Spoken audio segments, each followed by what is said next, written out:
Lectura del Santo Evangelio según San Mateo. El nacimiento de Jesucristo fue de esta manera. María, su madre, estaba desposada con José, y antes de vivir juntos, resultó que ella esperaba un hijo por obra del Espíritu Santo. José, su esposo, que era justo y no quería denunciarla, decidió repudiarla en secreto. Pero apenas había tomado esta resolución, se le apareció en sueños un ángel del Señor que le dijo: José, hijo de David, no tengas reparo en llevarte a María, tu mujer, porque la criatura que hay en ella viene del Espíritu Santo. Dará a luz un hijo, y tú le pondrás por nombre Jesús, porque él salvará a su pueblo de los pecados. Todo esto sucedió para que se cumpliese lo que había dicho el Señor por el profeta. Mirad, la Virgen concebirá y dará a luz un hijo, y le pondrá por nombre Emmanuel, que significa Dios con nosotros. Cuando José se despertó, hizo lo que le había mandado el ángel del Señor y se llevó a casa a su mujer. Palabra del Señor.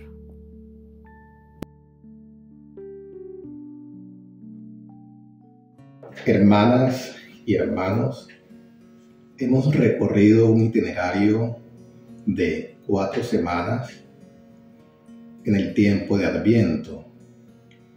Podríamos decir que hemos caminado junto a la Virgen María y junto a San José desde Nazaret hacia Belén.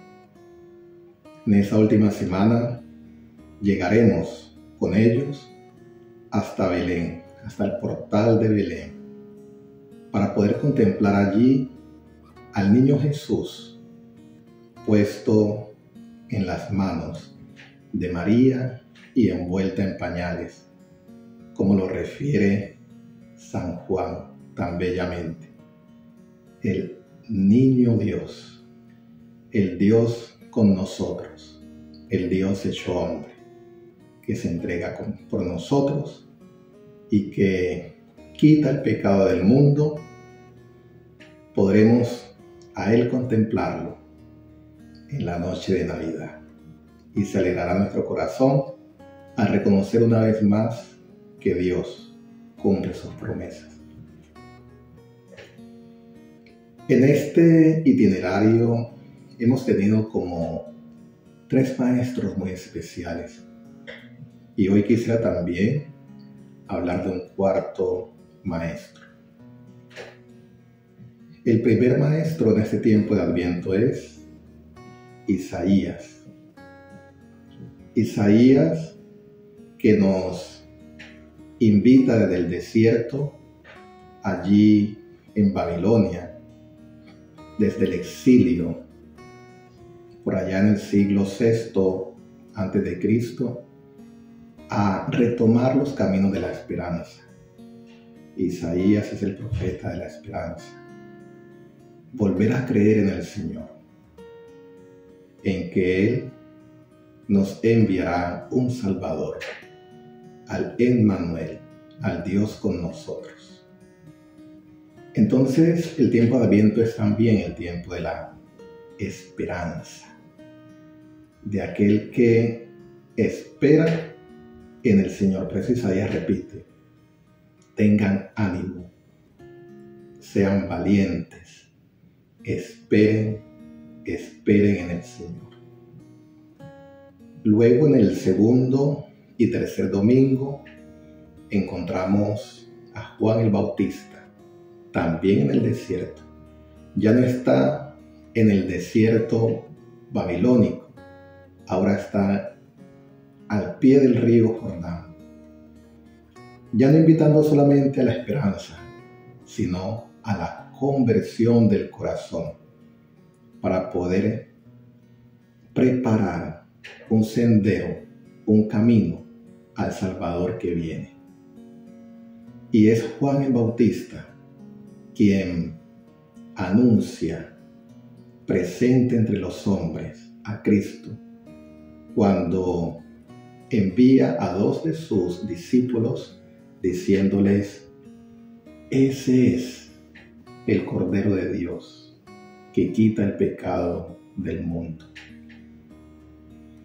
Nuestra tercera y gran maestra es la Virgen María. Hoy el Evangelio nos ha relatado cómo fue el nacimiento de Jesús, pero ya hemos escuchado también el Evangelio de la Anunciación en otras ocasiones, Evangelio tan hermoso que seguramente todos tenemos muy bien guardado en el corazón. Quisiera referirme a 3 elementos del Evangelio de la Anunciación y luego a un elemento especial del Evangelio que hemos escuchado hoy, en este cuarto domingo. En el Evangelio de la Anunciación podríamos preguntarnos por qué es el ángel Gabriel el enviado a la Virgen María, a esta niña de Nazaret, desposada con José. Tendríamos que remontarnos allá a la primera entrada del Imperio Babilónico a Israel, cuando todo fue destruido, incluyendo el templo, y muchos israelitas fueron llevados al exilio en Babilonia. El profeta Daniel, en el capítulo 9, lamenta, llora sobre su pueblo y le pide a Dios su intervención y le pide a Dios misericordia. Y Dios envía al ángel Gabriel, y el ángel Gabriel le dice que Dios le enviará a un príncipe, el príncipe que reinará con justicia, que va a restaurar la justicia. Luego, nosotros, católicos, hemos interpretado y sabemos que se refiere a Jesucristo. Este texto del capítulo 9 de Daniel es del año, más o menos, según los estudiosos, 165 a.C. Quiere decir que es uno de los últimos textos del Antiguo Testamento, cercano a los Evangelios. Por eso, allí en los Evangelios, sobre todo en el Evangelio de San Lucas, se retoma este tema de el príncipe. Y en la Anunciación es de nuevo el ángel Gabriel, ya no a Daniel, sino a la Virgen María, el que le anuncia, tomando textos de Sofonías, que le anuncia a la Virgen María que ella sería la madre del Redentor, que ella sería templo de Dios, templo del Espíritu Santo, que el Espíritu Santo vendría sobre ella. Un segundo elemento que quiero resaltar es el no temas, María. ¿Cuántas veces, tal vez también durante este itinerario de Adviento, hemos tenido temor en el corazón? Hemos tenido temor por las situaciones de nuestra vida, por los problemas, por las enfermedades, por las angustias, por el futuro que a veces se nos oscurece. Pero es allí, en esos momentos difíciles, en esos momentos en los que perdemos un poco la esperanza, cuando flaqueamos en la fe, donde viene de nuevo también el Señor a decirnos a nosotros, junto con María: no temas, porque para Dios no hay nada imposible. Y el tercer elemento es el aquí estoy, Señor, aquí está tu sierva, tu esclava, para hacer tu voluntad. La Virgen María, acostumbrada a rezar el Shema Israel, escucha Israel, todos los días, cuando ella como mujer decía esta oración: gracias Señor por haberme hecho como soy. Gracias Señor, hágase en mí según tu voluntad. Era una oración que hacían las mujeres en este tiempo, en el tiempo de María.